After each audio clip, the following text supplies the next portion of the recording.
اب اس تقریب سے باقاعدہ خطاب کرنے جا رہے ہیں۔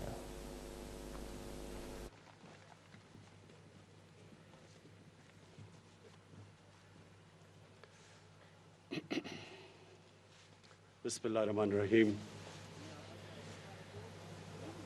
ایاک نعبد و ایاک نستعین۔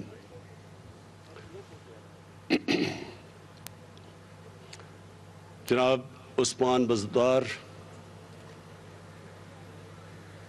Federal ministers, provincial ministers, members of parliament, خواتین و حضرات، جب میں پہلی دفعہ 18 سال کی عمر میں برطانیہ گیا تو مجھے پہلی دفعہ ایک فلاحی ریاست کو دیکھنے کا موقع ملا۔ ہمارا ملک بنا تھا ایک عظیم خواب جس کا نام پاکستان تھا، اور جس کی آبجیکٹو ریزولوشن میں یہ لکھا ہوا تھا کہ پاکستان نے ایک اسلامی فلاحی ریاست بننا تھا۔ تو یہاں تو نہیں نظر آئی فلاحی ریاست، لیکن جب میں برطانیہ گیا تو پہلی دفعہ میں نے ایک فلاحی ریاست دیکھی، اور مجھے خود بھی کئی دفعہ 2-3 دفعہ ہاسپٹل جانا پڑا، ایمرجنسی میں کوئی چوٹیں لگیں، تو میں نے دیکھا کہ انسانیت کیا ہوتی ہے۔ کوئی بھی انسان جاتا تھا، میں تو باہر کا ملک کا تھا، لیکن اس کو اس کی حیثیت کے مطابق اس کا علاج ہوتا تھا۔ اگر اس کے پاس پیسے نہیں تو مفت علاج ہوتا تھا وہ گورنمنٹ ہاسپٹلز میں۔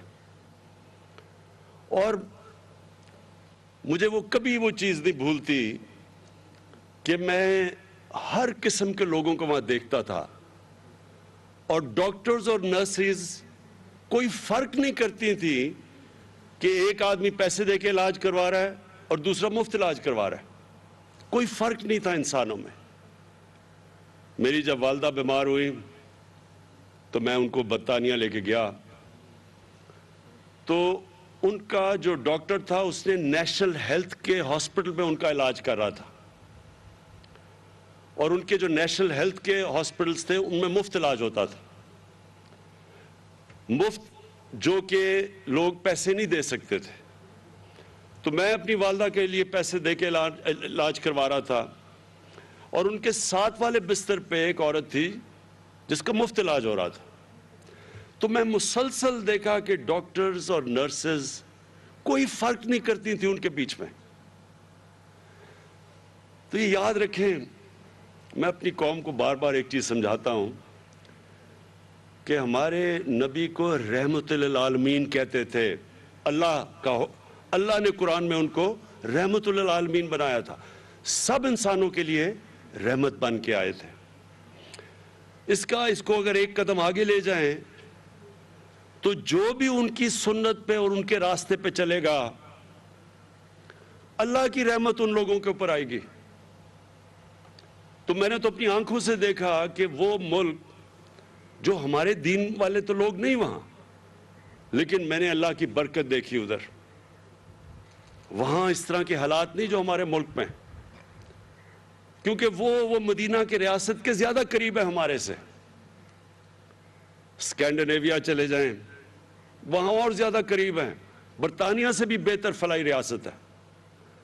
لیکن آپ اپنی 50 سے اوپر مسلمان ملک ہیں، اور مجھے زیادہ تر موقع ملا ان مسلمان ممالک میں جانے کا، اور مجھے افسوس سے کہنا پڑتا ہے کہ شاید ہی وہاں کوئی فلاحی ریاست میں نے دیکھی ہے۔ تو مجھے اس کے ایک محمد عبدو، بہت بڑا مسلمانوں کا عظیم اسکالر تھا، عالم تھا، تو وہ آج سے کوئی 150-125 سال پہلے جب یورپ گیا تو اس نے مصر واپس آ کے کہا کہ یورپ میں مجھے مسلمان تو نہیں نظر آئے، لیکن بڑا اسلام نظر آیا، اور مصر میں مسلمان تو بڑے ہیں لیکن اسلام بہت کم ہے۔ تو میں ہمیشہ سوچتا تھا کہ ہم کیسے، پاکستان میں اتنی بڑی ہماری آبادی ہے، ہم کدھر سے پیسہ لے کے آئیں گے اس ملک کو ایک فلاحی ریاست بنانے کے لیے؟ اور خاص طور پہ جو سب سے زیادہ پیسہ خرچ ہوتا ہے وہ تعلیم وہ ہیلتھ پہ ہوتا ہے، اس سے تعلیم اور ہیلتھ پہ تقریباً ایک ہی برابر، لیکن ہیلتھ میں اور بھی زیادہ پیسہ خرچ ہو جائے، یعنی گورنمنٹ کے ہاسپٹل بناؤ، وہاں مفت علاج کرو اور ساری آبادی کو کور کرو. تو میں سوچتا تھا کدھر سے پیسہ آئے گا، کیونکہ برطانیہ کا تو جو ہیلتھ بجٹ ہے صرف ہیلتھ کے اوپر جو سالانہ بجٹ ہے وہ پاکستان کے 22 کروڑ کے بجٹ سے کئی گنا زیادہ ہے. تو میں سوچتا تھا کدھر سے پیسہ آئے گا. تو جب ہماری حکومت پختونخوا میں آئی، ہم نے یہ ایکسپیریمنٹ کیا، اور میں پختونخوا کی حکومت کو خاص یہ خراج تحسین پیش کرتا ہوں کہ انہوں نے پہلی دفعہ ہیلتھ کارڈ نکالا، اور بڑا ڈر کے، کیونکہ پتہ نہیں تھا کہ کیا ہوگا، کیونکہ پاکستان میں تو اس طرح کا کوئی سوچا ہی نہیں کسی نے. تو ہیلتھ کارڈ تھا صرف غریبوں کے لیے. پختونخوا میں پہلے ہیلتھ انشورنس نکالی انہوں نے. تو جب وہ کامیاب ہوئی تو ہم نے پھر یہ بڑا قدم اٹھایا، اور یہ آپ کو میں یقین دلاتا ہوں، آپ دنیا میں کہیں بھی چلے جائیں، آپ کو یونیورسل ہیلتھ کوریج، یہ جو ہیلتھ کارڈ آپ کو دے رہا ہے، یہ امیر ترین ملکوں میں نہیں ملے گی. اگر ادھر انہوں نے ہیلتھ انشورنس لینی ہوتی ہے اس کے پیسے دینے پڑتے ہیں، پریمیم دینا پڑتا ہے. یہاں تو ہم اپنے سارے پنجاب کے اور پختونخوا، انشاءاللہ گلگت بلتستان، آزاد کشمیر جدھر ہماری گورنمنٹس ہیں، اور جو کولیشن گورنمنٹ بلوچستان میں بھی ہے، وہاں ہم سارے خاندانوں کو ہیلتھ کوریج دے رہے ہیں.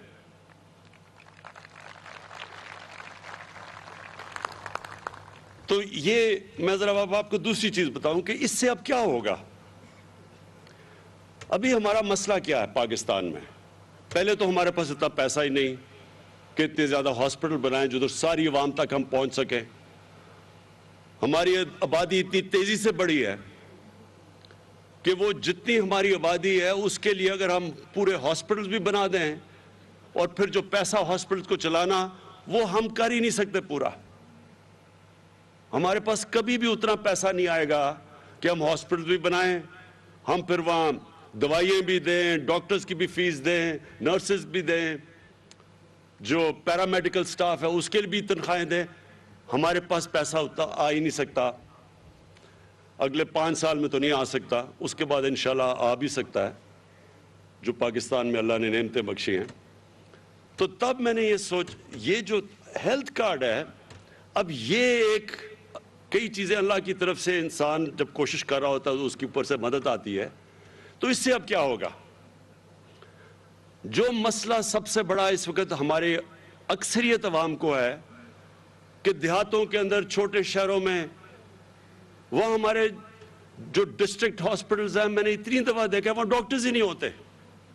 وہ بیچارے وہاں سے دور سے لوگ سارے ڈویژن ہیڈ کوارٹرز کے ہاسپٹل میں آتے ہیں، اور وہاں اتنی زیادہ لوگ آ جاتے ہیں کہ وہاں ایک بستر پہ 3 لوگوں کو سلانا پڑتا ہے. بچے آپ دیکھیں، چھوٹے بچوں کو وہاں 3 بچے ایک بستر پہ ہیں، اور کئی دفعہ انفیکشنز ہوئی ہوتی ہے اور وہ ایک ہی بستر پہ، کیونکہ جگہ ہی نہیں ہے ہسپتالوں میں.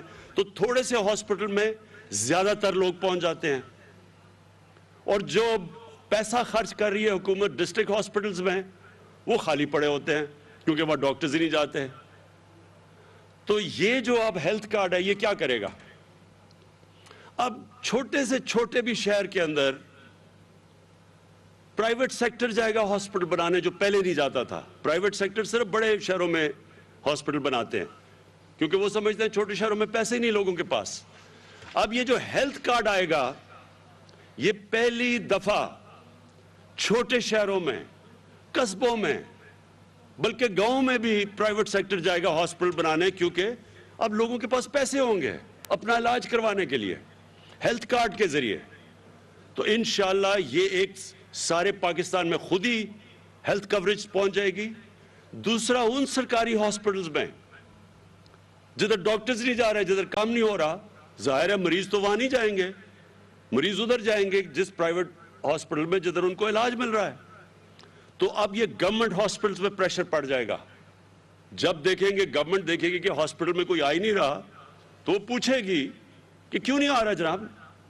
وہ ڈاکٹرز کی پوچھ گاچھ ہوگی جو اب تک نہیں ہوتی. اور یہ آپ دیکھنا کہ ساری پاکستان کے ہیلتھ سسٹم میں انشاءاللہ ایک انقلاب آئے گا، اور آپ کی دیکھتے دیکھتے انشاءاللہ آئے گا. میری آج بات یاد رکھنا، دوسری چیز یہ ہم کب کر رہے ہیں سارے پنجاب میں, اور یہ سن لیں پھر سے, کبھی اس ملک کی تاریخ میں کبھی اتنا پیسہ عوام کے اوپر کسی نے خرچ کیا ہی نہیں ہے. 400 ارب روپیہ پنجاب خرچ کر رہی ہے ہیلتھ کارڈ پہ. یہ کوئی سوچ بھی نہیں سکتا پاکستان میں پہلے کہ کوئی اتنا پیسہ خرچ کرے گا. خاص طور پہ وہ لوگ جن کو کھانسی بھی ہوتی تھی تو وہ سارا ٹبر باہر علاج کروانے جاتا تھا ملک سے باہر. ان کو کیا پتا کہ لوگوں کے اوپر کس طرح مشکلات ہے, خاندان کے اوپر کیا گزرتی ہے, کیا گزرتی ہوگی. کیونکہ میں نے تو یہ شوکت خانم اسی لیے بلایا تھا کہ جب میری والدہ کو جب ان کی تکلیف دیکھی تو ہم سارے خاندان پہ کیا گزر رہی تھی, ہمارے بہن بھائیوں پہ. تو کسی سوچے غریب گھر میں جدھر ان کے پاس پیسہ نہیں ہے علاج کا, وہاں اپنے بچوں کا کسی نے علاج کروانا ہو تو ماں باپ پہ کیا گزرتی ہوگی, بچوں پہ کیا گزرتی ہوگی جب ماں باپ بیمار ہوں. تو یہ سب سے بڑا ایک چینج ہے, اور میں سمجھتا ہوں کہ یہ ہمارا وہ راستہ ہے فلاحی ریاست کی طرف. لیکن ہم یہ کب کیا, جب پاکستان کے اوپر اور دنیا کے اوپر سب سے بڑا کرائسس, کبھی اتنا بڑا بحران 100 سال میں دنیا میں نہیں آیا جو پینڈیمک کووڈ-19 کی وجہ سے آیا. ساری دنیا کے اندر مہنگائی کی لہر آئی, معیشت سب کی نیچے چلی گئی لاک ڈاؤنز کی وجہ سے. اس دور کے اندر ہم یہ کام کر رہے ہیں کہ جب ایک دنیا کے اندر مشکل وقت آیا ہوا ہے. اور میں یہ بھی آج کہنا چاہتا ہوں اور اپنی گورنمنٹ کو, اپنی ٹیموں کو مبارک دینا چاہتا ہوں کہ جو بھی خسرو بختیار نے بات کی کہ اکانومسٹ میگزین جو دنیا کی اکانومیز کا جائزہ لیتی ہے, جو ایک کریڈیبل بلو چپ میگزین سمجھی جاتی ہے اکانومیز کے اوپر, دنیا کی معیشت کے اوپر جو ان کے اوپر تبصرے کرتی ہے, اس کے مطابق پچھلے 3 سال میں کرونا کووڈ کے دوران پاکستان وہ ملک تھا جو ٹاپ 3 پوزیشنز میں 3 سال مسلسل, ساری دنیا میں وہ ملک جو اوپر کی 3 پوزیشنز میں آیا ہے. میں یہ کئی دفعہ اپنے صحافیوں کو بھی کہتا ہوں کہ تنقید تو بہت اچھی چیز ہوتی ہے. تنقید تو ایک جمہوریت کا خون ہوتا ہے, لیکن تنقید بھی جب آپ کریں تو اس کو بیلنس کریں. ہر جگہ میں سنتا ہوں نااہل گورنمنٹ, یہ خیر اپوزیشن سے ان سے کیا امید لگائی جا سکتی ہے, انہوں نے تو کہنا ہی ہے کہ نااہل حکومت. لیکن نااہل حکومت ٹاپ 3 پوزیشنز پہ دنیا کے اندر کس طرح آ گئی, یہ کیسے آ گئی؟ ٹاپ 3 پوزیشن پہ کا مطلب ایک ہے اکانومسٹ کا نارملسی انڈیکس, کہ اس کے باوجود جس ملک نے اپنے لوگوں کو بہترین طریقے سے کرونا سے بھی بچایا اور اپنی معیشت کو بھی بچایا, تو وہ جو ملک دنیا میں ٹاپ 3 پہ آ سکتا ہے وہ کتنا نااہل ہوگا. اس طرح تو آپ کو دعا کرنا چاہیے کہ اور بھی لوگ اس طرح کے نااہل ہوں. اور دوسرا بلومبرگ, یہ بھی ایک انٹرنیشنل میگزین ہے جو ساری دنیا کی اکانومیز کا جائزہ لیتی ہے. بلومبرگ کے مطابق جو اگلے 10 سال میں جو پاکستان کی اکانومی سسٹینیبل ڈیولپمنٹ پہ چلی گئی ہے, یعنی پچھلے 10 سال سے اب تیزی سے اوپر جا رہی ہے, یہ بلومبرگ کا تجزیہ ہے. پھر ورلڈ بینک نے ویریفائی کیا ہے کہ پاکستان کی جو ابھی خسرو نے جو بیج بھی پہنا ہوا ہے کہ جو ہماری معیشت کی گروتھ ہوئی ہے یعنی دولت میں اضافہ ہوا ہے وہ 5.37% ہے. تو اگر اتنی بری حکومت کر رہی تھی تو یہ کس طرح, یعنی یہ وہ ہے جو نون لیگ نے 5ویں سال میں یہاں پہنچی تھی قرضے لے کے, خسارے بڑے بڑے کر کے. ملک کو جو کرنٹ اکاؤنٹ ڈیفیسٹ ہوتا ہے وہ پاکستان کی تاریخ کا سب سے بڑا خسارہ تھا. ہم نے یہ 5.37% کیا, سب سے کم کرنٹ اکاؤنٹ ڈیفیسٹ کو ختم کر کے, خسارے کو ختم کر کے کیا ہے. اس لیے بلومبرگ کہہ رہی ہے کہ ملک صحیح راستے پہ نکل گیا. اور اس کے علاوہ بھی دنیا پاکستان کی